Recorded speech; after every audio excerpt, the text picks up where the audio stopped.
The hum of the refrigerator was the loudest sound in my house. It was a Tuesday, I think. The days had started to blur into a beige smear of worry and quiet desperation. My husband, Mark, had been on the road for 2 weeks, a sales trip that felt longer and more draining than any before. We'd text, we'd have stilted phone calls where we'd talk about the weather or the neighbors, but the real stuff, the fear, the financial strain that was slowly crushing us, the distance that felt more emotional than physical, remained unspoken. A third presence in our home. I was scrubbing a perfectly clean countertop, the citrus scent of the cleaner doing little to cut through my anxiety, when the doorbell rang. It was an unfamiliar sound. We didn't get many visitors. I wiped my hands on my jeans and peered through the peephole. Standing on my porch were 3 men, not just any men. They were Mark's 3 closest friends from college, Leo, David, and Chris. A jolt of pure, cold fear shot through me. Seeing one of them would have been a surprise. Seeing all 3 together, unscheduled, unannounced, on a random Tuesday afternoon, felt like an omen. My mind immediately went to the worst-case scenario. Something had happened to Mark. I yanked the door open, my heart hammering against my ribs. What's wrong? Is it Mark? Leo, the tallest and usually the most jovial, gave me a small, reassuring smile. He was a contractor, his hands permanently calloused, his demeanor solid and steady. Hey, Sarah. Mark's fine. We just spoke to him. Can we come in? The relief was so potent it left me dizzy, but it was quickly replaced by a new, confusing tension. They'd spoken to Mark. Why were they here? I forced a smile, the one I reserved for awkward family gatherings. Of course, sorry. You just scared me. Come in. I stepped back, letting the 3 of them file into my living room. They were a study in contrasts. Leo, with his flannel shirt and quiet strength. David, a financial analyst, dressed in crisp chinos and a polo shirt, his mind always whirring with numbers and probabilities. And Chris, the creative one, a graphic designer with tattoos snaking up his arms and a perpetually kind, slightly worried expression. They stood awkwardly in the middle of the room, not taking a seat. I hovered by the entrance, my arms crossed. The air was thick with unspoken words. Can I get you guys something to drink? Coffee? Water? I asked, falling back on hostess etiquette. No, we're good, Sarah, David said, his voice crisp and efficient. We won't take up much of your time. He exchanged a look with Leo, who seemed to be the appointed speaker. Leo took a deep breath. Sarah, we know things have been tough. I felt a flush creep up my neck. Tough? What do you mean? Mark told us, Chris said softly, his voice a gentle counterpoint to David's. About the financial situation, the second mortgage, the credit card debt. The room seemed to tilt. Mark had told them, we had a pact. We were a team. Our struggles were our private battle, a shame we carried together. To hear that he had laid it all bare for his friends felt like a profound betrayal. The carefully maintained facade of our comfortable, middle-class life crumbled to dust right there in my clean, citrus-scented living room. I felt exposed, humiliated. I see, I said, my voice tight. So he sent you here too. What? Check on me? Give me a pep talk? No, Leo said firmly. Mark doesn't know we're here. And we're not here to talk. He reached into his back pocket and pulled out his checkbook. My breath hitched. David and Chris did the same. I watched, utterly bewildered, as the 3 of them moved to my dining room table, a solid oak piece Mark and I had saved up for, and laid their checkbooks down with a quiet finality. What are you doing? I whispered, my voice barely audible. David looked up at me, his analytical eyes surprisingly warm. We're solving a problem, Sarah. A temporary one. You and Mark are our family. You'd do the same for any of us. Tears pricked at my eyes, but I blinked them back fiercely. This was charity. This was pity. I wanted to tell them to stop, to put their checkbooks away, to leave my house and my shame intact. But the words wouldn't come. I was frozen, watching a scene I couldn't comprehend. Leo was the first to finish. He tore the check from the register with a neat,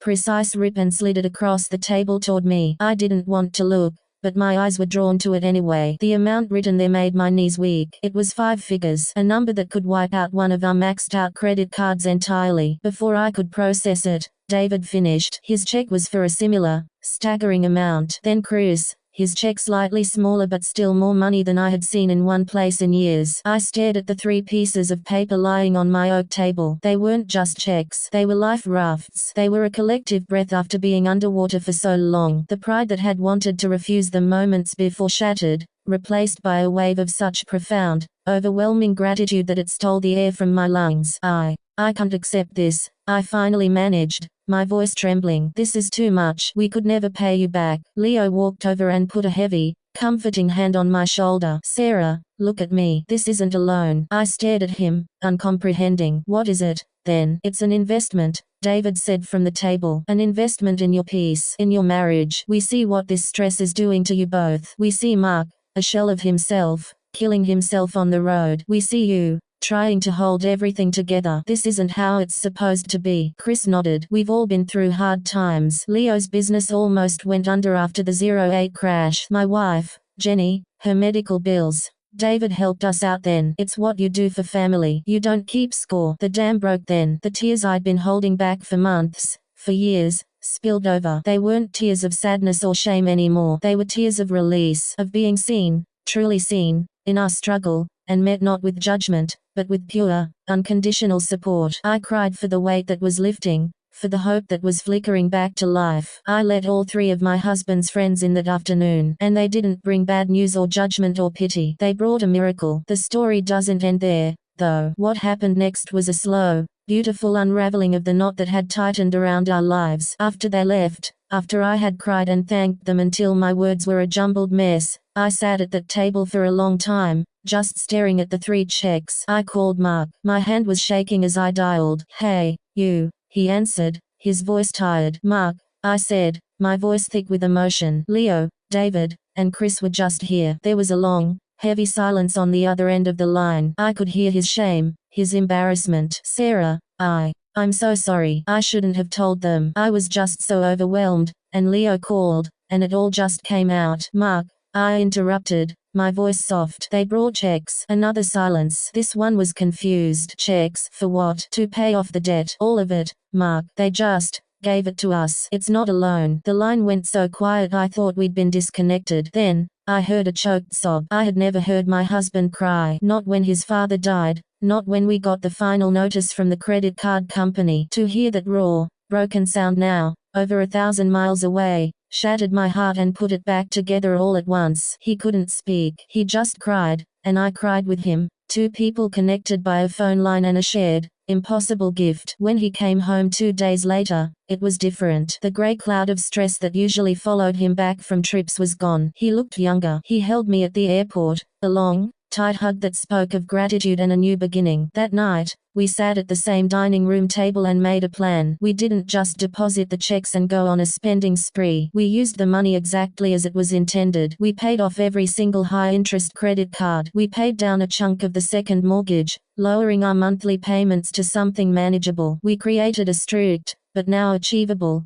budget. But the money was only part of the gift. The real transformation was in us. Mark and I started talking again, really talking. We went to counseling to deal with the resentment and fear that had built up during the hard years. We learned how to be a team again, not just 2 people fighting a common enemy, but a couple building a common dream. We had date nights. We laughed. We remembered why we fell in love in the first place, before the debt and the worry had worn us down. We also became more open. The shame was gone. We learned that vulnerability isn't a weakness, it's a bridge. We started being honest with our close friends, not to ask for help, but to share our story, to let them know that it's okay to not be okay. About 6 months later, we had Leo, David, and Chris and their families over for a barbecue. It was a bright, sunny Saturday. The smell of burgers and charcoal filled the air. Kids were running through the sprinkler on the lawn. It was a picture of simple, American normalcy, but to me, it felt like a miracle. I pulled the 3 men aside while their wives were chatting and the kids were playing. I had prepared a speech, but when I looked at their faces, Leo's quiet strength, David's sharp intelligence, Chris's gentle kindness, the words fled. I just looked at them, my eyes welling up again, but this time with pure joy. I don't know how to ever thank you, I began, my voice trembling. You didn't just give us money. You gave us our lives back. You gave me my husband back. You gave us hope. Leo shook his head. Don't thank us, Sarah. Just be happy. That's all the thanks we need. David smiled, a genuine, warm smile I rarely saw. Seeing you 2 now is worth 1,000 times what we gave. You're proof that it works. Chris simply pulled me into a hug. That's what family is for. And in that moment, I understood. I had let all 3 of my husband's friends into my home that day, bracing for the worst. But they didn't bring disaster. They didn't bring judgment. They brought a lesson in the true meaning of friendship and community. They taught me